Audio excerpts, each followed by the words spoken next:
Donc, nous allons parler aujourd'hui des variateurs de vitesse et des problématiques d'harmonique qu'on peut rencontrer parfois sur des réseaux lorsqu'on installe des variateurs de fréquence.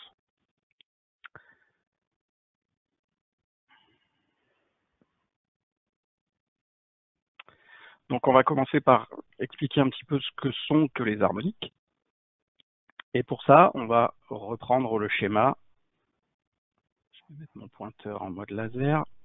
Le schéma de principe de fonctionnement d'un variateur de fréquence pour moteur asynchrone ou éventuellement synchrone, mais d'un variateur de fréquence classique qu'on appelle un variateur de fréquence redresseur 6 pulses, où on a en fait plusieurs étages. Si on prend ici depuis l'alimentation côté gauche, le premier étage qu'on va rencontrer, c'est un filtre RFI éventuellement, ensuite éventuellement une sève de ligne, et ensuite on arrive sur l'étage redresseur, qui est le premier étage actif, on va dire, qui va se charger de redresser et de filtrer la tension alternative triphasée qui est ici, pour en faire une tension purement continue sur les condensateurs qui sont ici au milieu, les condensateurs qu'on appelle parfois le bus DC ou les condensateurs du circuit intermédiaire.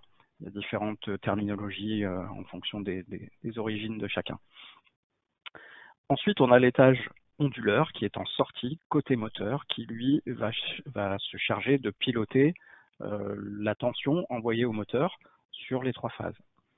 Et ça, c'est ce qu'on appelle donc cet étage-là, c'est un étage onduleur à base de transistors IGBT. C'est ce terme-là qui est employé. Donc, ce sont des transistors en fait qui vont commuter rapidement pour envoyer une tension variable et une fréquence variable au variateur de fréquence. Donc, cet étage de sortie et le lien avec le moteur ne sont pas partie prenante dans la problématique qu'on va traiter aujourd'hui, qui est la problématique des harmoniques. On va, pour cette partie-là, la partie onduleur, elle est essentiellement source de problématiques qu'on appelle les problématiques CEM, mais de CEM haute fréquence, donc de la compatibilité électromagnétique ou de bruit haute fréquence ou des choses comme ça, en fonction des terminologies que vous pouvez entendre. Et ces différentes hautes fréquences ou bien ces parasites sont traités en général par le filtre RFI qui est représenté ici en entrée, mais qui traite en fait des problématiques haute fréquence qui sont liées à l'étage de sortie qui va piloter le moteur. Pour ce qui nous concerne aujourd'hui, pour la problématique des harmoniques, on se situe ici, en amont. La problématique, elle est créée par cet étage, l'étage redresseur, et éventuellement la self qui va nous aider à lisser les harmoniques. Mais on se situe bien en fait sur cette partie-là, en amont, côté réseau. Côté moteur, c'est une autre problématique qu'on pourra éventuellement traiter, enfin qui est traitée dans d'autres webinars. Alors, qu'est-ce que c'est que les harmoniques? Les harmoniques sont une source de distorsion. Et en fait, on les définit ainsi, ce sont des courants non sinusoïdaux qui sont générés par le pont redresseur à 6 pulses. Donc on retrouve ici notre pont redresseur à 6 pulses du variateur.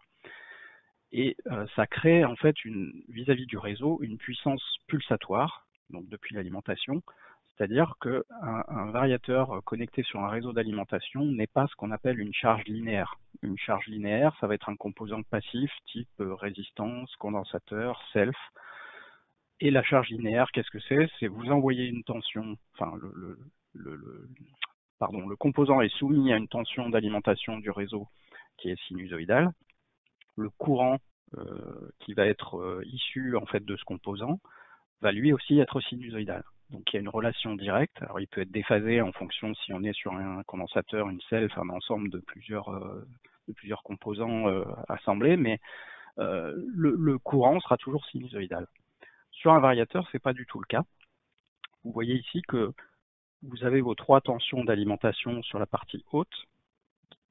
Sur la partie intermédiaire, vous voyez ici ce qui sort en fait du redresseur à 6 pulses qui est directement ici, aux bornes du condensateur. Donc c'est un redressement double alternance où en fait on va, pour chacune des phases, on va redresser, on va prendre que les alternances positives et on va avoir une tension, la tension qui est vert ici, vert kaki, qui va représenter une tension pseudo-continue pour l'instant. Ça, c'est avant qu'elle ne rentre sur les condensateurs qui sont ici. Et si on regarde le courant qui va circuler dans chacune des trois phases d'alimentation, et bien vous voyez qu'on a quelque chose de pulsatoire et non pas du tout sinusoïdal. Donc on a une charge qu'on appelle non linéaire. Alors les variateurs en font partie, ce sont les principales, mais il y a d'autres appareils qui sont classés de type non linéaire. Ça peut être des onduleurs, hein, les onduleurs forte puissance ou même les petits onduleurs qu'on a chez nous à la maison pour usage personnel. Tout ce qui est alimentation à base de redresseurs, hein, donc l'alimentation de vos PC, l'alimentation des éclairages LED, tout ce qui va avoir un étage de redresseur pour créer une tension continue en fait.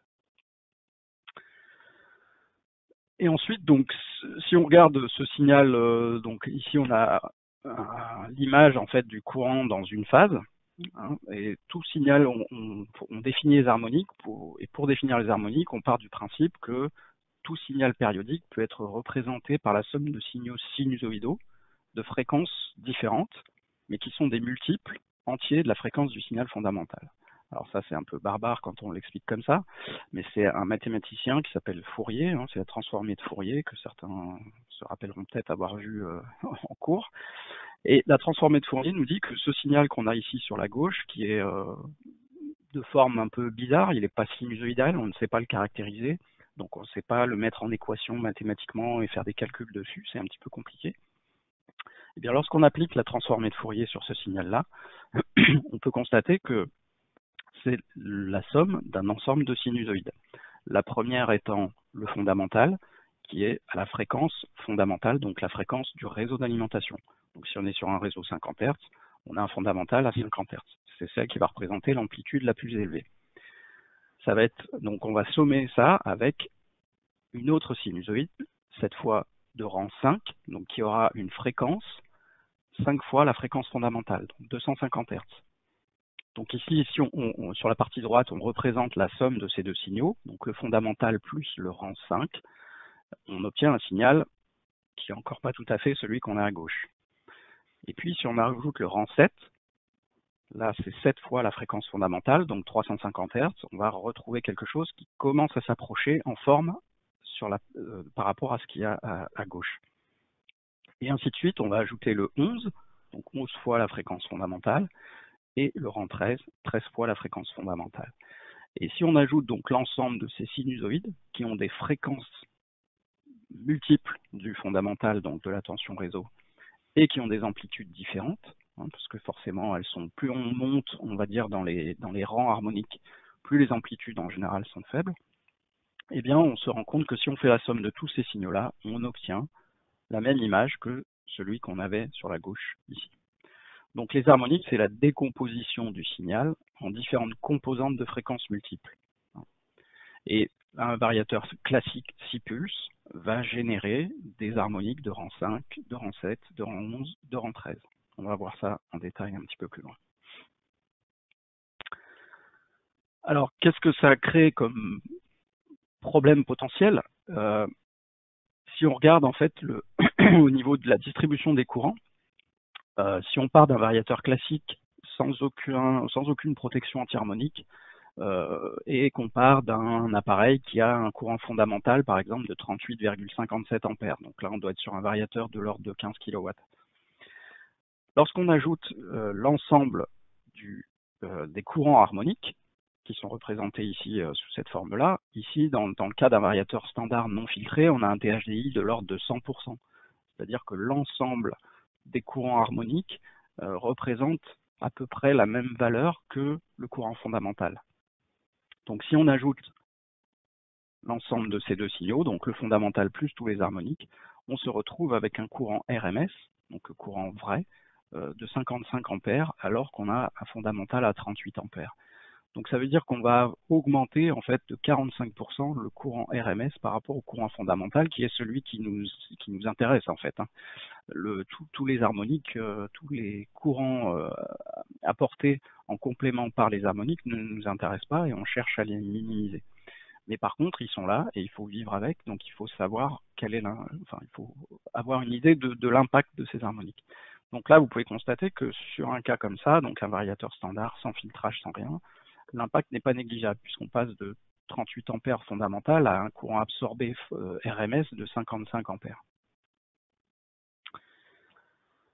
Ces harmoniques, on peut également les représenter sous une forme différente. On a vu tout à l'heure la représentation sous forme temporelle avec la somme de différentes sinusoïdes à différentes fréquences. On peut représenter ça sous une autre forme qui est une forme graphique, qui est un petit peu plus simple à comprendre, où en fait en abscisse ici, en X, on a le rang harmonique, donc c'est-à-dire le multiple de la fréquence du réseau qui est représenté. Et sur la partie Y, on a l'amplitude en fait des signaux. Donc ici, par exemple, c'est la même information que celle qui vous était présentée précédemment sur ce slide-là, mais représentée graphiquement différemment. Alors qu'est-ce qu'on voit? Que le rang 1, donc ça c'est le fondamental, lui représente 100%. C'est juste une question de mise à l'échelle. Ensuite, on a le rang 5 et le rang 7. Donc par exemple, on voit ici que le rang 5 représente 30,4 ampères sur, par rapport à notre fondamental de 38,5, on est à 78,8%. Donc ça veut dire que sur un variateur de ce type-là, si on fait une analyse harmonique, on va se rendre compte que le courant de rang 5 absorbé par le variateur ou généré par le variateur va représenter environ 78% du courant fondamental, et ainsi de suite. Donc le rang 7, vous voyez ici les ampères que ça représente, le rang 11, le rang 13, etc. Donc on peut faire ce calcul pour chacun des rangs, et puis par la suite on peut aussi faire le calcul de manière globale. Alors justement, les notions importantes à avoir à l'esprit et à comprendre lorsqu'on parle d'harmonique, il y a différentes définitions. Alors celle-ci, il y a un petit peu beaucoup d'équations, ne prenez pas peur tout de suite, mais il y a en gros deux notions importantes à avoir en tête. C'est la notion de THD, c'est le taux de distorsion harmonique, qui se définit par cette jolie équation mathématique. Mais en fait, qu'est-ce qu'on fait? On prend la somme de tous les rangs harmoniques, enfin de toutes les intensités, de tous les courants harmoniques sur le courant fondamental, et on élève tout ça au carré, on en prend la racine carrée. Donc en fait, c'est une somme, mais c'est pas une somme algébrique, c'est une somme mathématique, une somme quadratique. Donc on va faire la somme des carrés de tous les rangs harmoniques. Donc ça, c'est la notion de THDI.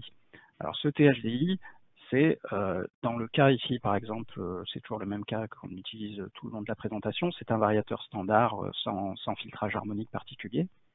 On a un THDI de l'ordre de 104%. Donc c'est une valeur qui peut paraître importante comme ça. Si on n'a pas de notion, on ne sait pas trop la situer. Est-ce que c'est grave ou pas?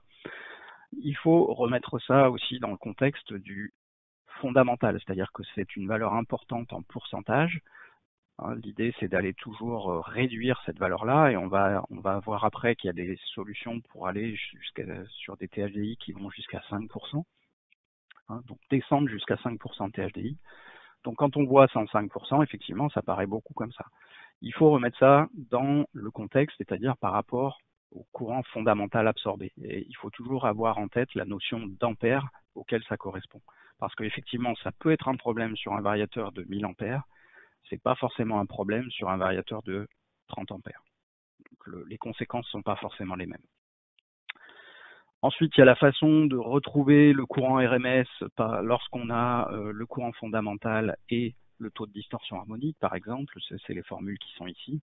Et vous voyez ici, par exemple, si on recalcule le THDI du variateur qu'on avait tout à l'heure, donc 30,4 ampères sur le rang 5, qu'on élève au carré, 23,6 ampères sur le rang 7, qu'on élève au carré, 10 ampères sur le rang 11, qu'on élève au carré, 5 ampères sur le rang 13, qu'on élève au carré. On prend la racine carrée de tout ça et on divise par le courant fondamental, et ça nous donne le THDI. Donc ça nous donne une image en fait de la pollution harmonique en ampères. Donc on parle, il y a une notion que je n'ai pas abordée encore, mais le THD, il y a deux notions. Il y a le THDI, donc ça c'est le THD en courant, et on a aussi la notion de THDU, qu'on verra un petit peu plus tard, qui est le THD en tension. Alors, les deux sont liés, mais par contre, les contraintes que l'on peut avoir soit sur l'un, soit sur l'autre ne sont pas forcément les mêmes. Et du coup, il faut être capable de comprendre lorsqu'on parle d'harmonique si on va parler d'un THDI ou bien plutôt d'un THDU. Donc ça, on verra un petit peu plus un petit peu plus loin dans la présentation. on abordera ce sujet-là. Ensuite, au niveau facteur de puissance, si on fait un petit rappel sur le facteur de puissance, donc à tension et courant sinusoïdaux, ce qui n'est pas le cas d'un variateur, je le répète, le facteur de puissance est égal au cosinus phi, c'est-à-dire que la puissance apparente dépend des puissances actives et réactives, et l'angle entre les deux, vous retrouvez le triangle des puissances classiques, puissance active ici en X, puissance réactive en Y, et la composée, la puissance apparente, avec le fameux angle phi entre les deux, qui est en fait le déphasage entre le courant et la tension. Donc dans ce cas-là, on a une puissance apparente qui est la racine carrée de la somme des deux puissances actives et réactives. Lorsqu'on est sur un courant pulsatoire, ou des signaux pulsatoires de manière générale, ce qui est le cas d'un variateur de fréquence, là, le facteur de puissance, il y a une notion qui vient en complément du cos-phi, parce que la notion de cosinus phi est toujours présente, mais on a une nouvelle puissance qui vient rentrer en compte, qu'on appelle la puissance déformante, qui tient compte en fait des harmoniques. C'est-à-dire que là, la puissance apparente, vous avez dedans la puissance active, la puissance réactive, s'il y en a. Pour un variateur, en général, c'est très faible, mais si on se place globalement sur un réseau, cette puissance réactive peut exister. Et également D, donc c'est ce qu'on appelle la puissance déformante, qui elle est amenée par les harmoniques. On la voit ici. Donc ça apporte une troisième dimension en fait à cette notion de facteur de puissance. Donc les harmoniques vont dégrader le facteur de puissance réel et ne vont pas et le facteur de puissance ne va pas dépendre uniquement du cosinus phi, mais également des harmoniques sur le réseau. Alors un petit exemple. Ici, si on part d'un moteur, un moteur c'est une charge linéaire. Vous envoyez une tension sinusoïdale, le courant absorbé par le moteur va être sinusoïdal.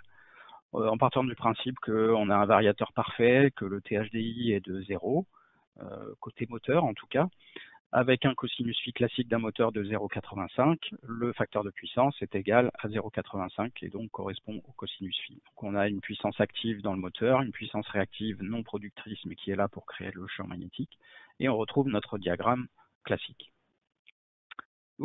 Pardon. Si maintenant on intercale notre variateur de fréquence et qu'on se focalise sur le point d'entrée du variateur de fréquence, donc le point d'alimentation, puisque le réseau d'alimentation, lui, ne voit que l'alimentation du variateur, il ne voit pas ce qui se passe en sortie, enfin, il le voit indirectement, mais en tout cas, il y a l'étage redresseur entre les deux et cette tension continue qui nous isole un petit peu entre le réseau et le moteur.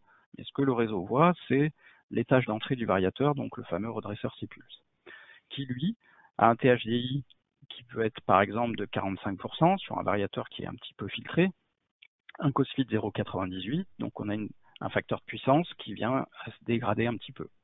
Et on introduit la troisième dimension dans la représentation de la puissance apparente, donc vue par le réseau.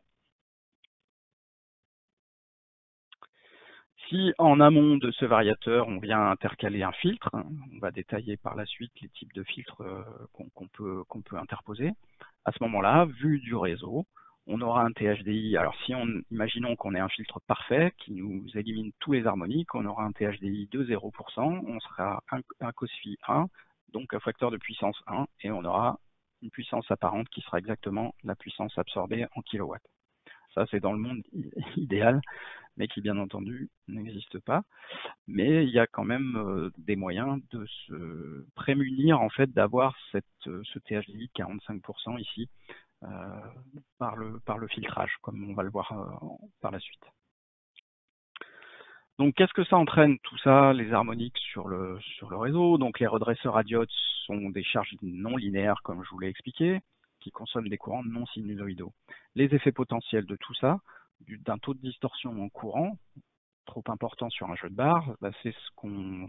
Vous avez vu tout à l'heure le rapport entre le RMS et le fondamental, sur un THD, sur un variateur avec un fort taux d'harmonique, ça peut être, on a vu une valeur de 45% d'augmentation du courant. Donc tout ça, qu'est-ce que ça fait? Ça crée des surchauffes du surcharge, ça peut faire apparaître des défauts, des défauts thermiques essentiellement sur des transformateurs, des moteurs, des câbles. Ça peut entraîner parfois des résonances sur des défauts où il y a sur des réseaux qui sont équipés de condensateurs, de batteries de condensateurs de relevage de Cosfi. On peut avoir des problématiques d'entrée en résonance puisque le variateur va introduire des harmoniques qui sont donc des fréquences différentes de la fréquence fondamentale sur le réseau.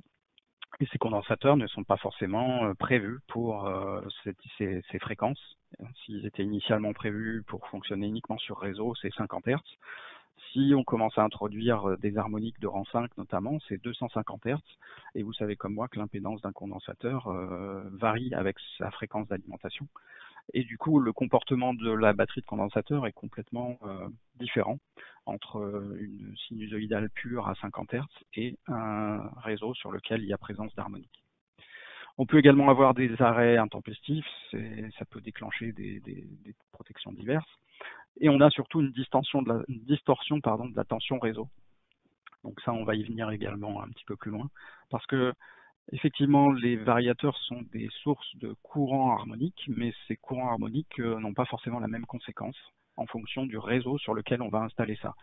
Si vous installez sur un réseau, vous avez un transformateur qui fait 2000 kVA. Si vous installez un variateur de 15 kW qui a un THDI de 45%, un variateur classique standard avec le filtrage minimum, on va dire, ça n'aura pas les mêmes conséquences évidemment que si vous installez le même variateur avec le même taux de distorsion harmonique, mais qui fait 1500 kW.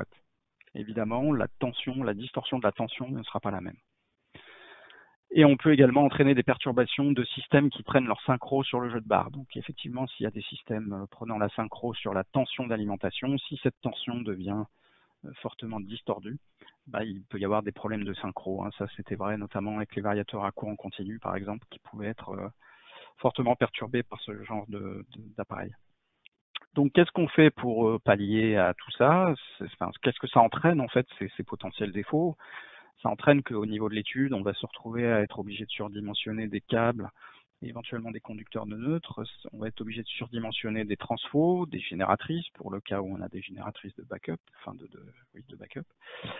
Ça peut entraîner des pertes additionnelles, éventuellement des pénalités sur le facteur de puissance par le fournisseur d'énergie, des perturbations des mesures de puissance sur le réseau. Si on a un équipement de mesure de puissance, il se peut qu'il interprète mal les courants harmoniques qu'il va mesurer et que du coup les mesures soient faussées. Et en fait, l'ensemble de toutes ces problématiques fait que c'est en général incompatible dans un environnement sensible. Donc un environnement sensible, qu'est-ce que c'est? C'est un environnement par exemple résidentiel, dans un immeuble d'habitation ou de bureau, ou bien dans un hôpital, ou un environnement sensible. L'environnement industriel étant considéré comme industriel et donc moins sensible. Alors tout ça, c'est géré et régi par un certain nombre de normes. Je ne vais pas rentrer dans le détail, mais simplement pour lister les quelques normes qui nous concernent en niveau variation de fréquence. Donc il y a une première norme qui est l'immunité des variateurs vis-à-vis des harmoniques. Parce que les variateurs sont des générateurs de courants harmoniques qui peuvent perturber d'autres équipements. Mais également, les variateurs se doivent d'être un minimum immunisés contre les harmoniques qui seraient présents sur un réseau sur lequel on va venir brancher et alimenter ce variateur. Donc tout ça, c'est normé. Et l'ensemble des produits disponibles sur le marché aujourd'hui, à de très rares exceptions, répond à ces normes d'immunité. Ensuite, c'est sans doute celle-ci la plus importante. Ça, c'est une norme qui va déterminer, en fait, c'est une norme système. Donc là, on n'est plus sur un produit particulier. Et cette norme-là détermine des seuils de distorsion en tension, cette fois, avec différentes classes. Et les classes dépendent du type d'environnement dans lequel on se trouve. Donc, plus l'environnement va être sensible, plus on va être restrictif sur la distorsion qu'on va autoriser sur la tension d'alimentation, et plus on va être sur des systèmes dédiés fortement perturbés dans l'industrie, etc., et plus la limite va être un peu plus haute, puisque évidemment les les conséquences ne sont pas les mêmes entre une forte perturbation harmonique sur un réseau qui alimente que des charges industrielles ou sur un réseau qui alimente que des charges de type résidentiel, privé ou équipement sensible. Donc on distingue 3 classes. La classe 1, on va autoriser par exemple un THD V, donc là en tension, au droit du système. Donc ça veut dire quoi? Ça veut dire en général au secondaire d'un transformateur de distribution de forte puissance qui alimente l'ensemble de l'installation. Et là, on va autoriser 5% par exemple sur la classe 1, donc dans le milieu le plus sensible, et en général 8% dans la classe 2, qui est de l'environnement industriel. La classe 3 étant aussi l'environnement industriel, mais un peu plus durci. Donc en général, lorsque on se trouve face à une installation sur laquelle on veut avoir une estimation du taux d'harmonique en tension qui va être le résultat de l'installation de variateurs. Hein. Lorsqu'on va faire des simulations, par exemple, ça peut arriver que vous nous consultiez pour avoir un petit coup de main pour essayer d'estimer ce que ça va donner en termes d'harmonique, l'installation de X variateurs sur un atelier ou sur une nouvelle usine. Dans ce cas-là, nous, on va chercher alors, s'il y a des vraies contraintes fortes, on va chercher à atteindre le 5% de THDU. Si on n'a pas plus de contraintes que ça et qu'on est en milieu industriel, on va aller jusqu'à 8. Donc c'est aussi à peser.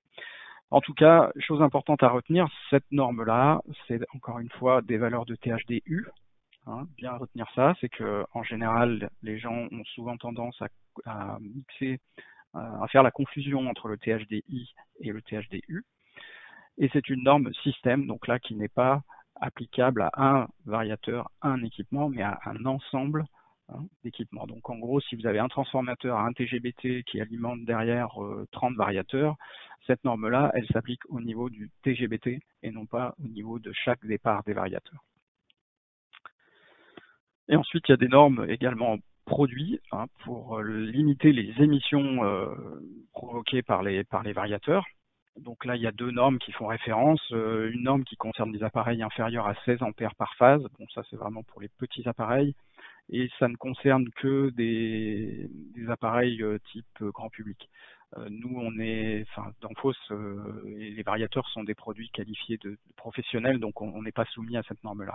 Par contre, il y en a une autre qui fixe des limites pour les harmoniques sur les puissances comprises entre 16 et 75 ampères. Bon, c'est celle-ci qui fait référence et Danfoss ne se limite pas à répondre à cette norme uniquement entre 16 et 75 ampères, mais sur l'ensemble de sa gamme de puissance. Et là, toute la gamme VLT Danfoss et même la gamme Vacon répondent à cette norme-là. Alors, quelles sont les solutions de filtrage qu'on a à notre disposition? Il y en a un certain nombre et toutes ne sont pas valables en fonction du contexte et de l'objectif qu'on cherche à atteindre. Donc on a d'abord des solutions intégrées. Donc intégrées, ça veut dire à l'intérieur du variateur que vous achetez directement sans rajouter quoi que ce soit. Donc là, les différentes solutions, le variateur. Donc il y en a plusieurs. Le variateur basique, donc c'est celui qui est représenté ici, dans lequel vous avez juste un redresseur, un condensateur. Donc ça, c'est le variateur standard sans aucune protection anti-harmonique et c'est celui qui nous a servi d'exemple au départ avec un THDI supérieur à 100%. Ensuite, on a des variateurs qui sont comme celui-ci, et ça c'est le choix qui a été fait par Danfoss sur sa gamme VLT par exemple, d'installer une self sur le côté circuit intermédiaire, bus DC, donc c'est une self DC, pardon, c'est la deuxième solution. Ensuite, on a des selfs AC, donc on peut éventuellement déplacer cette self ici et la mettre côté alimentation. Donc ça, c'est par exemple le choix qui a été fait et retenu sur la gamme Vacon. Et puis, c'est à peu près tout ce qu'on trouve. Il existe une autre particularité qu'on appelle les Slim DC Link. Donc ça, ce sont des variateurs de ce type-là, donc basiques, mais avec un nombre de condensateurs très réduit ici. Puisque ce qui est gênant, ce qui crée les harmoniques, ce sont des pulses de courant pour aller recharger ces condensateurs. Donc il y a certains constructeurs qui se sont dit, bah, si on met beaucoup moins de condensateurs, on aura des impulsions de courant beaucoup moins importantes, donc on va limiter les harmoniques. Alors certes, ça peut se défendre, mais il y a d'autres problématiques bien plus gênantes en fait du coup sur le fonctionnement du variateur. Donc celle-ci, on en parlera très peu. Ensuite, on a des solutions avancées. Alors, pardon, je vais rester dans les solutions intégrées, parce que là, on était dans les solutions intégrées, donc dans le variateur lui-même, sans ajout de quoi que ce soit externe. Donc là, on était sur de la solution passive. Et dans les solutions intégrées, on a des solutions qu'on appelle actives, où là, on va avoir deux grandes catégories. Le variateur de type AFE, donc là, c'est le redresseur, l'étage redresseur à diode que vous avez vu, qu'on a vu tout à l'heure au début de la présentation, est remplacé par un redresseur qu'on appelle un redresseur actif à base d'IGBT, et qui est lui associé à un filtre qu'on appelle un filtre LCL, et qui lui va permettre d'avoir un prélèvement harmonique très faible sur le réseau, puisqu'on va avoir un THDI de l'ordre de 5%. Donc c'est ce qu'on appelle des variateurs propres. Et l'autre solution, qui est également un variateur propre, qui est une technologie un petit peu différente, ça reste un variateur standard classique auquel on va ajouter en parallèle un filtre actif pour le transformer, entre guillemets, en variateur faible prélèvement harmonique. Donc tous les deux, vus du réseau, seront en fait qualifiés de variateurs propres dans le sens où on garantira que le THDI à pleine charge sera inférieur à 5%. Après, il y a d'autres arguments qui peuvent rentrer en ligne de compte pour le choix de l'un ou de l'autre, mais en tout cas, vu du réseau pour les harmoniques, ce sont des solutions équivalentes. Au niveau des solutions avancées, après, on a des solutions décentralisées, enfin pas intégrées, on va dire, externes. Et dans ces solutions externes, on a des solutions passives toujours, avec là éventuellement des solutions 12 pulses ou 18 pulses. Donc ça, ce sont des variateurs un petit peu spécifiques avec deux redresseurs en parallèle ou trois en fonction de si on est en 12 ou en 18 pulses. Par contre, ça, c'est des solutions qui nécessitent un transformateur dédié avec double sortie dans le cadre d'un 12 pulses, et triple sortie dans le cadre d'un 18 pulses. Donc c'est des solutions qu'on voit plus tellement aujourd'hui sur le marché, mais quoi qu'il en soit, Danfoss a toujours la solution au niveau variateur. On sait faire fonctionner des variateurs avec ces solutions-là. Par contre, il y a pas mal de gros variateurs existants encore dans l'industrie qui fonctionnent sur ce principe-là et qui peuvent parfois avoir besoin de damping. Et les transformateurs, souvent, ont des durées de vie bien plus importantes que les variateurs. Et le client peut être amené à vouloir garder son transformateur et remplacer son variateur. Donc ce sont des solutions qui ont encore leur intérêt. Toujours dans les solutions passives, mais cette fois toujours externes, donc non intégrées dans le variateur, c'est l'ajout en amont, en tête du variateur, d'un filtre passif, et qui va nous permettre de garantir un taux de distorsion harmonique en courant inférieur soit à 5%, soit à 10% en fonction du type de filtre qu'on choisit. Il y en a deux, il y en a un qui garantit un THDI 5 et l'autre qui garantit un THDI 10%.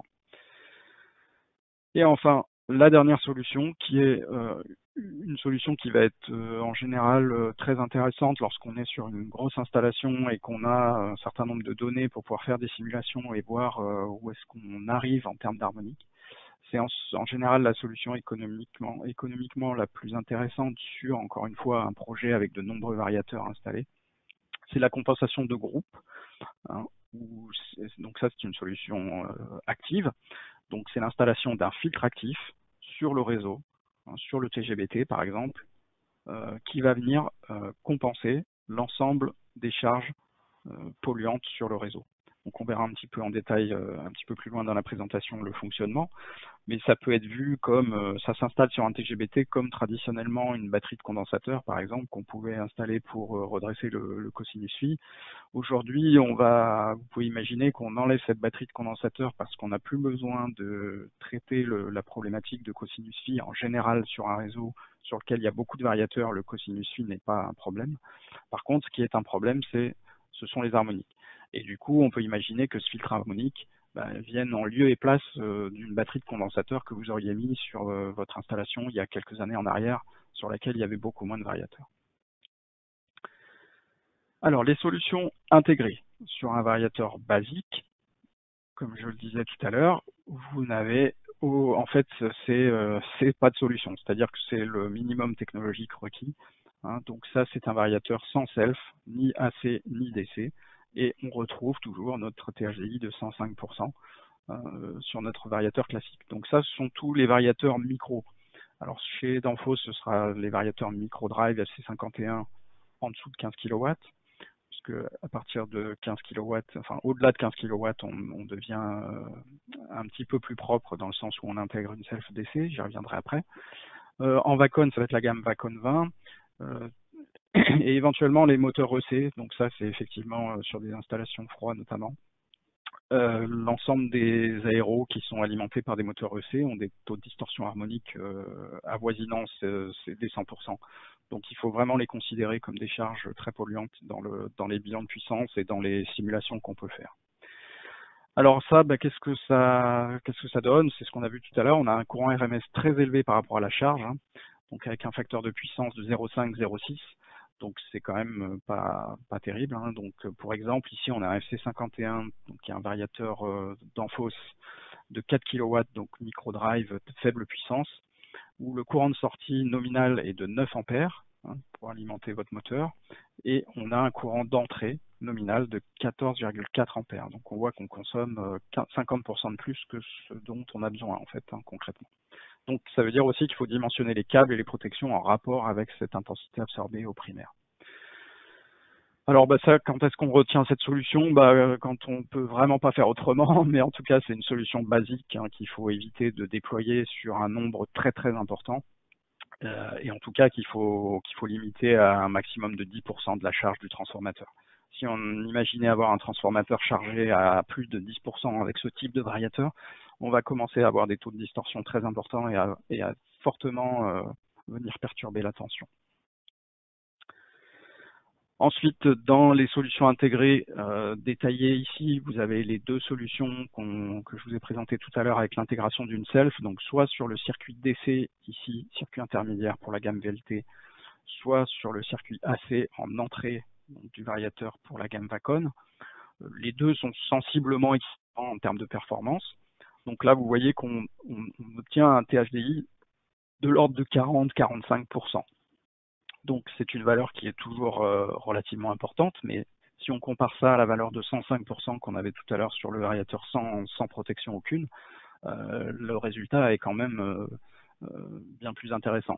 Hein, notamment si on regarde ici au niveau fondamental, on est à 36 ampères et en RMS 39. Donc ça veut dire qu'on n'a plus que 3 ampères d'écart. Rappelez-vous, tout à l'heure, on avait une quinzaine ou une vingtaine d'ampères d'écart. Alors pourquoi une self? Ça évite de surdimensionner les appareillages amont, effectivement, puisque le courant RMS est proche du courant fondamental. Donc le courant fondamental, ça va être celui dont vous allez avoir besoin en sortie pour alimenter votre moteur. Le rendement d'installation sera meilleur puisque vous aurez moins d'harmonique, donc moins d'échauffement de partout. La robustesse sera accrue également pour une durée de vie étendue. Et on va donc réduire considérablement le courant RMS, c'est ce que je venais de dire. Et ça permet, donc c'est une solution avec un bon rapport performance-prix. Hein, donc l'ensemble des variateurs qu'on va commercialiser aujourd'hui sont équipés de cette solution-là en standard. Et c'est déjà un apport énorme pour un prix très correct, puisque après l'ensemble des autres solutions sont des solutions externe au variateur, donc ça veut dire ajout d'un appareil qui soit passif ou actif, ça a toujours un coût supplémentaire. Donc quand retenir cette solution, toujours utiliser des variateurs avec des selfs intégrés, c'est vraiment le standard chez Danfoss aujourd'hui. L'autre solution qui n'a pas été retenue par Danfoss, mais par certains de nos confrères, c'est le Slim DC-Link, donc c'est la réduction au minimum du nombre de condensateurs sur le circuit intermédiaire. Donc là, en termes de THDI, c'est effectivement intéressant puisqu'on tourne autour de 30-35%. Donc ça, c'est attractif puisque lorsqu'on fait des calculs Caneco pour les câbles, etc., si on est inférieur à 35%, on rentre dans la case. Donc avec ce type de produit, on peut rentrer dans la case. Par contre, il y a d'autres contraintes qui font que c'est des produits qui sont pas forcément à privilégier. Notamment la sensibilité élevée aux résonances sur le réseau. Si vous êtes dans des conditions particulières, vous pouvez avoir des résonances qui apparaissent sur ce type d'appareil, et également des performances CEM dégradées. Donc ça, qu'est-ce qu'on entend par là? C'est que ce sont des appareils qui vont devoir commuter avec des fréquences de commutation très importantes côté onduleur moteur, et qui du coup vont entraîner de la génération de chaleur, puisque plus on va commuter rapidement en fréquence de commutation, plus on va dégrader le rendement. Donc c'est bon, voilà, c'est quelque chose qui et en plus donc sur la durée de vie du variateur, le fait qu'il y ait très peu de condensateurs fait qu'on a des tensions qui sont la tension d'essai est fortement et reste quand même perturbée au niveau amplitude, et il y a une composante alternative importante, et du coup on va avoir une durée de vie plus faible sur ces appareils-là. Ensuite, les solutions de filtres passifs en série. Donc là, c'est l'adjonction en fait d'une boîte qu'on appelle un filtre passif. Donc c'est un appareil c'est un ensemble de selfs et de condensateurs qui sont assemblés ensemble et accordés sur des fréquences particulières pour venir limiter les harmoniques. Et là, comme je vous le disais tout à l'heure, donc ça c'est une boîte qui représente un certain volume qu'on va venir installer en amont du variateur, entre la protection, entre le sectionneur concrètement et votre variateur. Donc c'est un équipement assez volumineux et assez lourd, donc c'est pas forcément toujours facile à installer, donc c'est pas des solutions qu'on va préconiser comme ça de manière standard sans vouloir se poser de questions. Donc là on a deux types, comme je vous le disais tout à l'heure, avec un type de filtre qui garantit un THDI 5 et un type de filtre qui garantit un THDI inférieur à 10%. Donc on a deux niveaux de performance, on va dire. Et pourquoi dans quel cas on utilise ces filtres passifs? C'est parce que c'est facile à installer. Bon, c'est un coffret séparé, ok, c'est facile à installer, ça reste à prouver, c'est pas toujours le cas. C'est un coût relativement intéressant pour des puissances inférieures à 300 ampères. Donc quand on dit intéressant, c'est que c'est clairement un surcoût, mais si on fait le parallèle avec des solutions actives qu'on va voir par la suite, ça reste financièrement intéressant. Les points particuliers, les points de vigilance sur ce type de filtrage, c'est le facteur de puissance qui est dégradé à charge partielle. Donc ça, effectivement, si on a une installation sur laquelle on tourne à 30 ou 40% de la puissance maximum du moteur en permanence, c'est pas forcément l'idéal, parce qu'on a des condensateurs à l'intérieur qui vont avoir tendance à venir nous dégrader le cosinus phi.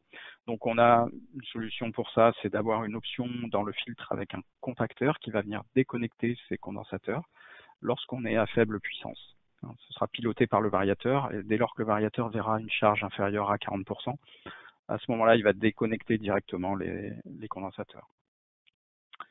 On a une chute de tension additionnelle, effectivement, qui peut avoir une importance, donc il faut en tenir compte. Et quand ça, c'est intéressant donc pour les variateurs de petite puissance, on va dire, donc inférieur à 132 kW et avec une charge moyenne comprise entre 40 et 100%, donc le plus haut possible, on va dire. Les solutions 12 ou 18 pulses, je vais passer très rapidement parce que c'est des solutions qu'on voit très peu aujourd'hui. Si jamais vous êtes confronté à une solution de ce type-là, consultez-nous. Ça nécessite un transformateur particulier, donc aujourd'hui ça se fait très peu du fait du découpage des lots. En général, le lot de distribution intègre le transformateur, et c'est pas forcément le même lot que vous allez être sur lequel vous allez être amené à postuler et à travailler. Donc vous n'avez pas forcément la maîtrise du transformateur. Si vous en avez la maîtrise, sachez que pour des solutions de forte puissance, on va dire à partir de 400 ampères, et que l'installation d'un transformateur dédié est possible, ça reste une solution très intéressante financièrement et techniquement. Ensuite, les solutions toujours intégrées, mais les solutions actives.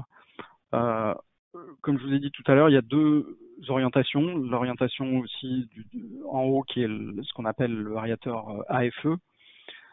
Donc là, THDI inférieur à 5% en permanence, enfin en tout cas à pleine charge. Voilà, donc faible prélèvement harmonique. Ensuite, l'autre, donc ça c'est un produit qui va être disponible dans la gamme Vacon NXC de type AFE. Ensuite, en dessous, c'est le choix plutôt qu'il y avait fait historiquement d'Enphos avec les variateurs VLT qu'on appelle LHD, Low Harmonic Drive. où là, on garantit également un THDI inférieur à 4%, donc 5%, peu importe.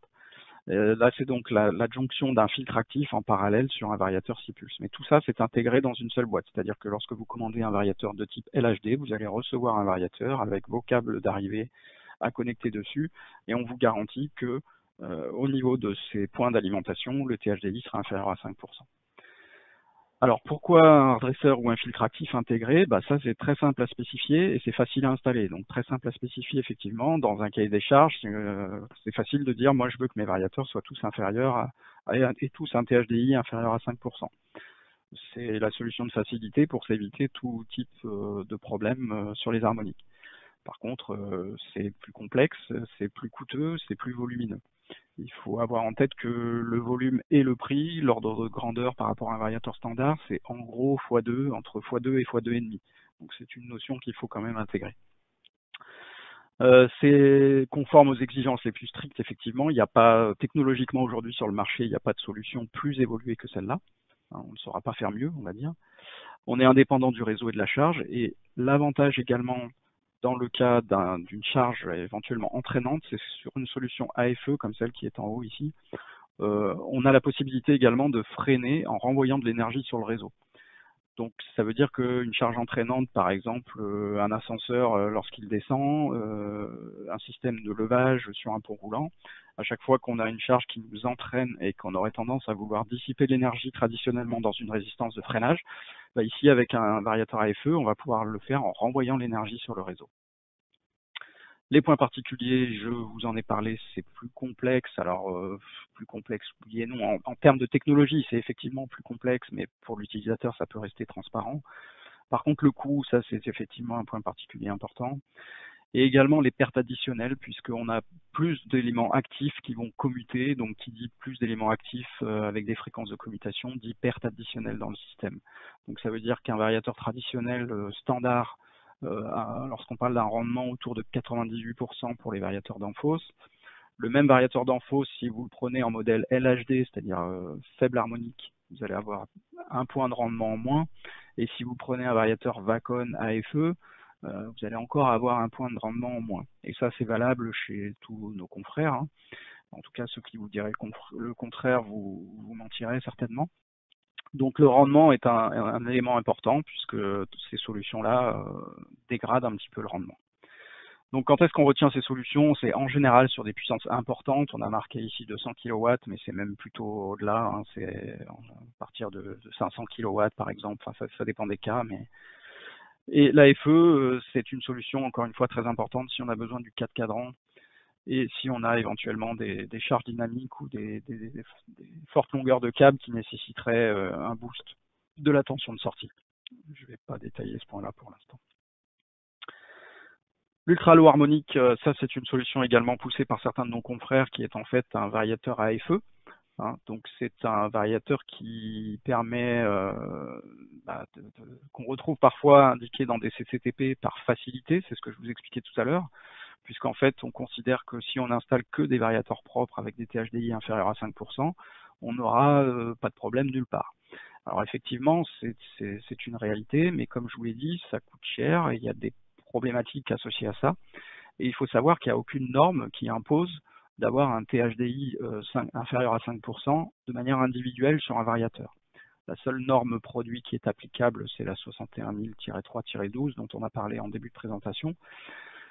C'est celle-là qui fait foi, mais par contre, personne ne peut vous dire oui, mais moi je veux un produit qui soit avec un THDI inférieur à 5% pour répondre aux normes. Non, pour répondre aux normes, c'est la compatibilité à la norme produit qui est là, la 61000-3-12, et éventuellement la compatibilité avec la norme qui régit en fait le niveau de tension harmonique, le niveau de tension sur le réseau, donc inférieur à 5 ou à 8%, comme je vous l'ai présenté tout à l'heure. Ça, ce sont des normes. Le reste, c'est du commerce. Donc ça, c'est des solutions qui existent aujourd'hui. Par contre, effectivement, qu'est-ce que ça implique? C'est sur des petits variateurs, on va avoir des fréquences de commutation élevées, donc ça va engendrer des courants de fuite supérieurs aux valeurs traditionnelles.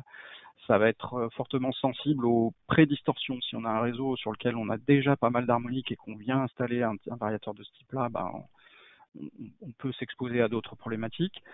Les dissipations, donc la dégradation du rendement, hein, les fortes dissipations, on en a parlé.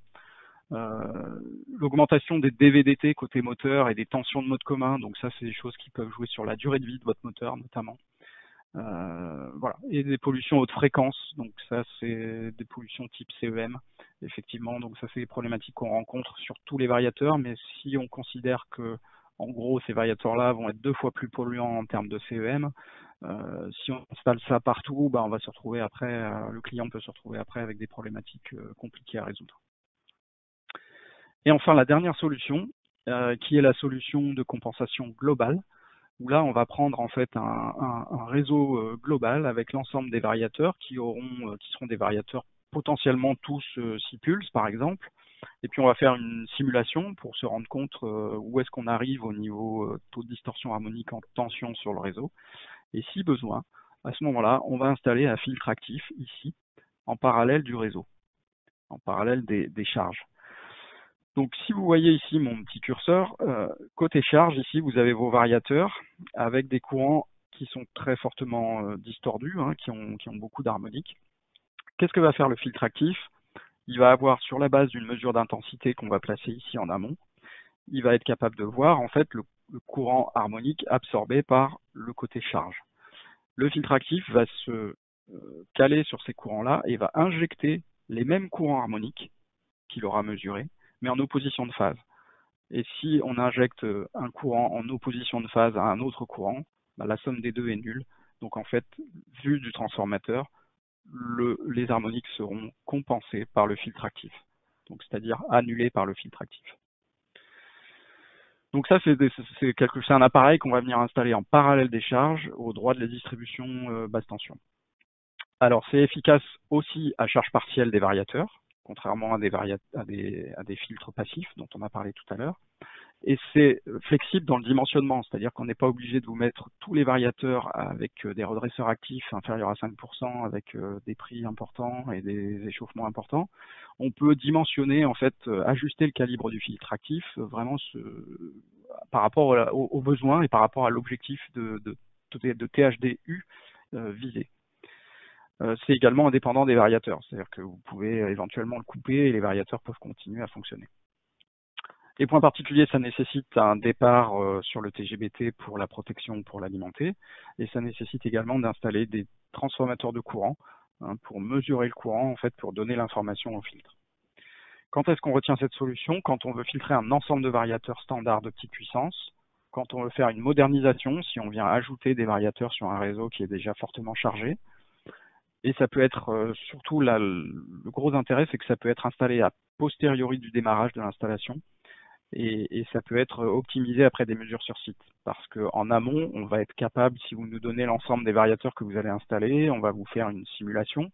Une simulation, c'est une simulation, hein, c'est logiciel, donc c'est pas forcément la vérité.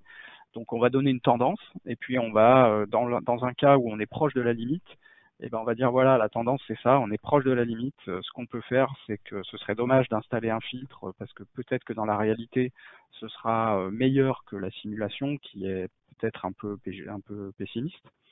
Et donc dans ce cas-là, démarrez votre installation comme ça, faites des mesures, et puis en fonction des mesures, on viendra installer le filtre actif qui va bien avec le calibre dimensionné juste pour ce qu'il faut, de façon à ne pas surcharger le projet en termes de coût. Voilà, en résumé, les différentes solutions. Donc, je répète, les solutions intégrées passives dans le variateur, les solutions intégrées actives également dans le variateur, avec 2 déclinaisons possibles, les solutions avancées passives, donc filtre harmonique passif, un petit peu de solutions 12 pulses et 18 pulses, mais c'est rare aujourd'hui. Et enfin, la compensation de groupe, la compensation active avec l'installation d'un filtre actif sur une installation. Je crois que j'en ai terminé. Non, il y a encore une petite chose que je voulais vous montrer. Les données nécessaires, donc ça c'est si vous nous consultez pour avoir une tendance sur une installation que vous allez faire pour savoir où est-ce qu'on va arriver en termes d'harmonique. Ça nous nécessite un certain nombre d'informations, donc notamment un schéma unifilaire comme celui-là, avec les puissances des transformateurs d'alimentation, les puissances, les valeurs des kappas installés éventuellement, des kappas de redressement de Cosby, les variateurs installés, la somme également des moteurs en direct installés, puisque ça va nous aider, ça va avoir un effet bénéfique sur les harmoniques. Voilà, et éventuellement la pollution préexistante, mais ça c'est pas souvent que vous avez cette information-là. Mais en tout cas, l'ensemble des charges, le type de charge et les puissances consommées. L'outil logiciel, on utilise un outil logiciel chez Danfoss qui s'appelle LCT31, qui est un outil gratuit que vous pouvez télécharger, mais pour lequel on peut effectivement vous aider aussi à l'utiliser, mais on peut aussi faire des simulations pour vous lorsque vous nous en faites la demande. Et d'ailleurs, il y a un webinaire qui est prévu sur l'utilisation de ce logiciel demain, je crois, de mémoire. Demain à 14h, ouais. Voilà, c'est ça. Donc, si vous êtes intéressé par l'utilisation de ce logiciel-là, vous pouvez effectivement vous inscrire au webinaire de demain. Et en fait, ça, c'est un slide important et je vais conclure avec ça, simplement pour vous montrer comment on fait pour orienter nos choix lorsqu'on va vous conseiller une solution plutôt qu'une autre vis-à-vis de la réduction des harmoniques. On a ici un cas où on va installer un variateur de 1 MW. Alors, c'est un gros variateur sur un transformateur qui fait 1,2 MVA. On va considérer que ce variateur, il est utilisé à 80%, c'est-à-dire qu'il va consommer en gros 800 kW par rapport au 1 MW de son calibre nominal.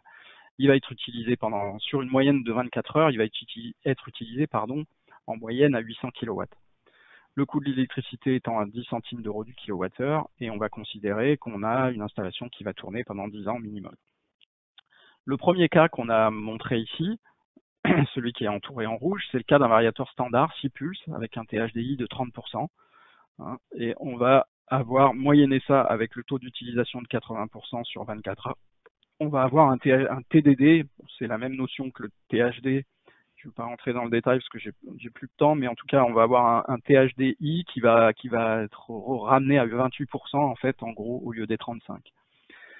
Les pertes du variateur sont de 2%. Donc sur 800 kW, ça nous fait 16 kW de pertes. Et le coût des pertes sur 10 ans, ça fait 98 000 et quelques euros. On prend le cas numéro 2, on installe un variateur très faible harmonique. Donc un variateur type AFE avec un THDI inférieur à 5%. Pondéré, ça ramène ça à 4%. Mais les variateurs, je vous ai dit tout à l'heure, ce type de variateur a des pertes beaucoup plus importantes qu'un variateur standard, puisque là, on a des pertes de l'ordre de 5%. Donc sur les 800 kW de charge, ça représente 40 kW de perte. Ramener ça sur 10 ans, ça nous fait 245 000 euros. Donc l'économie entre les deux solutions sur 10 ans, c'est 147 000 euros d'économie d'énergie. Donc c'est loin d'être anodin et c'est pour ça que chez Danfoss, on préconise une solution harmonique au cas par cas. Et on ne va pas vous préconiser d'installer des variateurs propres ou des variateurs faibles harmoniques de partout par facilité. On va à chaque fois déterminer la solution qui est adaptée à votre contrainte. Et surtout, il n'est pas nécessaire de surcompenser, donc il n'est pas nécessaire de filtrer plus qu'on ne doive le faire, puisque après, c'est des solutions quand même économiquement qui ont un certain coût. Et en gros, ce qu'il faut retenir, donc si vous avez des variateurs sans self, c'est rare mais ça arrive, ou bien des moteurs EC, utilisez ça pour des applications isolées uniquement, c'est-à-dire sur un gros système avec la puissance que vous allez installer représente très peu par rapport à la puissance du système. Si vous avez une charge variateur qui est de 30% par rapport à la puissance du transformateur, vous n'avez pas de souci à vous faire, vous pouvez y aller. C'est non critique. Si vous avez une charge variateur par rapport à la puissance du transformateur qui dépasse les 30% et jusqu'à 50%, là, il faut commencer à se poser la question. Il faut éventuellement envisager une petite étude ou une petite simulation pour voir où on arrive. Et au-delà de ça, c'est-à-dire si vous avez un cas où vous installez 80% de la puissance installée, par exemple, c'est des variateurs, et ben là, il faut une solution avancée. Donc, il faut nous consulter ou il faut faire votre simulation et nous demander ce qu'on en pense. En tout cas, il faut en discuter. Donc, soit on a soit la charge, variateur représente une puissance supérieure à 50% de celle du transformateur, ou alors vous avez des exigences particulières dans un cahier des charges qui vous impose autre chose que les normes habituelles. Ça peut être le cas. Voilà, j'en ai terminé. Je crois que j'étais passé un petit peu, je suis désolé. Mais en tout cas, si vous avez des questions, on peut y répondre. Pas de souci, merci Fabien. Alors il y a quelques questions qui sont tombées, mais en général tu as répondu, Au dans fil la du temps. présentation. Ouais. Est-ce qu'il existe donc un logiciel de simulation? Donc effectivement, c'est MCT31. Il est disponible et gratuit sur notre site internet et on fait un webinaire demain après-midi. Il y avait une autre question. Alors, pour l'installation des variateurs, de grosso modo 90 ampères en tout, composé d'une dizaine de petits variateurs de 3 kW à 5,5 en passant par les 15 kW et un de 55. Y a-t-il une étude à faire? Quelles sont les précautions à prendre? En général, à partir de quelle puissance faut-il se poser la question? Donc, je pense que c'était le slide que tu avais juste tout à l'heure, là, le C'était rapport des le puissances par slide de rapport au conclusion. transfo. Ouais. Donc si c'est 90 kW sur un transfo de 1000 kVA, il n'y a pas de souci. Si c'est 90 kW sur un transfo de 100 kVA, il faut commencer à regarder. Voilà. Est-ce que vous avez d'autres questions? Est-ce que Danfoss propose des prestations de mesure sur site? Oui, on fait ça, ça peut arriver sur des cas spécifiques, on peut le faire, oui.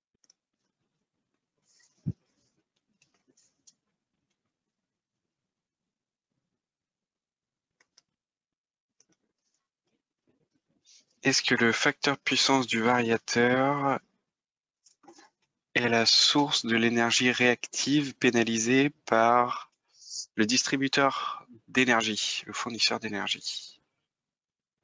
Alors oui et non, c'est-à-dire que oui parce que effectivement le variateur a un facteur puissance de 0,97, quelque chose comme ça, donc il y a un peu d'énergie réactive. Donc si au cumulé il y en a beaucoup, bah, ça peut venir dégrader le facteur puissance global de l'installation éventuellement, mais en général c'est pas ça qui va engendrer les pénalités. C'est-à-dire que les pénalités vont être engendrées par les facteurs de puissance plus faibles qui sont dus en fait à tout ce qui va être charge avec beaucoup de réactifs, donc les moteurs en direct, essentiellement les moteurs en direct, les transformateurs, les choses comme ça. Donc je dirais que le variateur a peu d'impact sur les pénalités réactives du fournisseur d'énergie. Merci bien. Ah, les câbles, bonne question. Les câbles d'alimentation moteur vers variateur doivent-ils être blindés?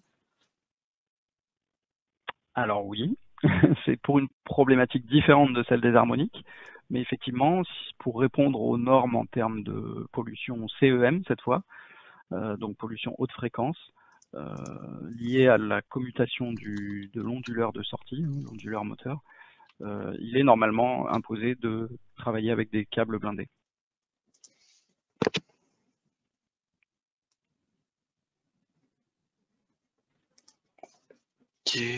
Quelles sont les manifestations physiques d'un problème d'harmonique? Comment les reconnaître?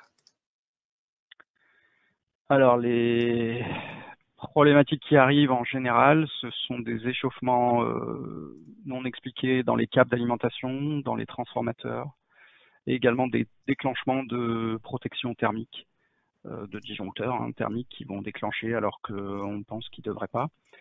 Et l'autre, ce qu'on retrouve souvent également, c'est des indications de défaut sur les batteries de condensateurs qui peuvent être installées sur les réseaux et qui, alors soit ce sont des batteries très anciennes qui ne sont pas protégées contre les harmoniques et auquel cas, si on le sait, on va vous demander de les déconnecter parce que ça peut être dangereux.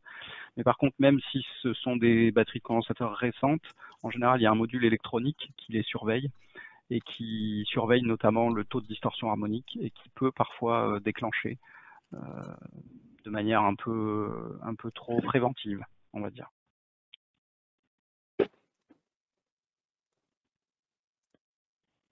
Ok.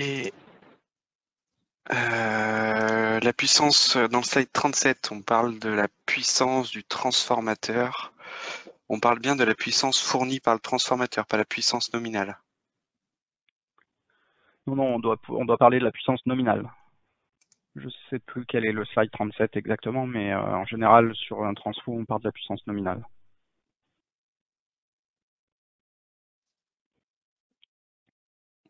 Alors, est-ce que le câble doit être blindé? Ça, je suppose que c'est en rapport à la question de tout à l'heure. Est-ce que le câble doit être blindé ou, ou bien il est exigé, sauf dans les installations conformes au CEM?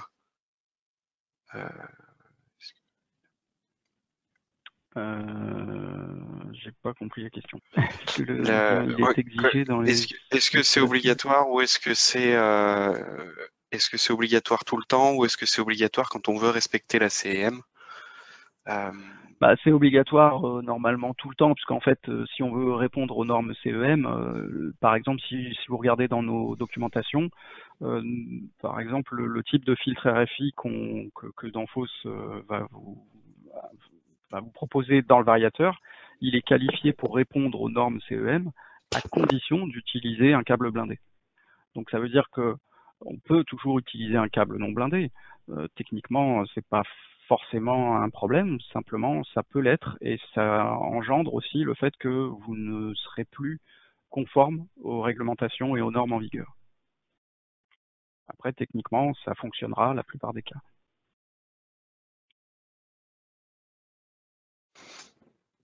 Ok, merci. Est-ce qu'il faut croiser les câbles moteur-variateur? Croiser les câbles. Alors peut-être les croiser, les faire quand ils se rencontrent dans un chemin de câble, par exemple, les croiser à la perpendiculaire. J'imagine que c'est ça. C'est effectivement les règles de l'art en la matière. Mais l'idéal, ça reste également de séparer les câbles d'alimentation des câbles de sortie. Essayer de les passer soit dans des chemins de câbles séparés, soit sur le même chemin de câble, mais les séparer physiquement, quoi. Après, quand on peut pas faire autrement et qu'on doit croiser, effectivement, il faut croiser avec un angle de 90 degrés. Ok, merci. Confirmer que c'était bien ça. D'autres questions? Si jamais celles-ci mûrissent après la formation, bien entendu, vous avez nos coordonnées. N'hésitez pas à nous les transmettre. On sera un plaisir d'y répondre. Ah, c'est gentil. C'est gentil. Je vais lire le commentaire. Pas de questions, mais juste des remerciements pour la qualité de la présentation. Merci beaucoup. C'est sympa. Ah bah, c'est sympa à vous, merci, ouais. Eh bien, c'est nous qui vous remercions de passer ce temps avec nous. On n'a plus le droit de venir vous voir, donc ça nous permet au moins d'avoir ces échanges. Alors, vous êtes plusieurs à me dire qu'effectivement que le lien pour le webinaire de demain sur MCT 31 ne fonctionne pas. Je vous le renvoie dans la foulée avec la présentation. Donc voilà, et merci encore pour ces commentaires sympas. Du coup, ça nous encourage à continuer. On sera là demain à 10 h pour les convertisseurs intelligents et les smart grids et à 14 h pour MCT 31. Merci Fabien pour la présentation et merci à vous de l'avoir suivi. Merci à tous. Bon après-midi. Ouais, au revoir. Au revoir.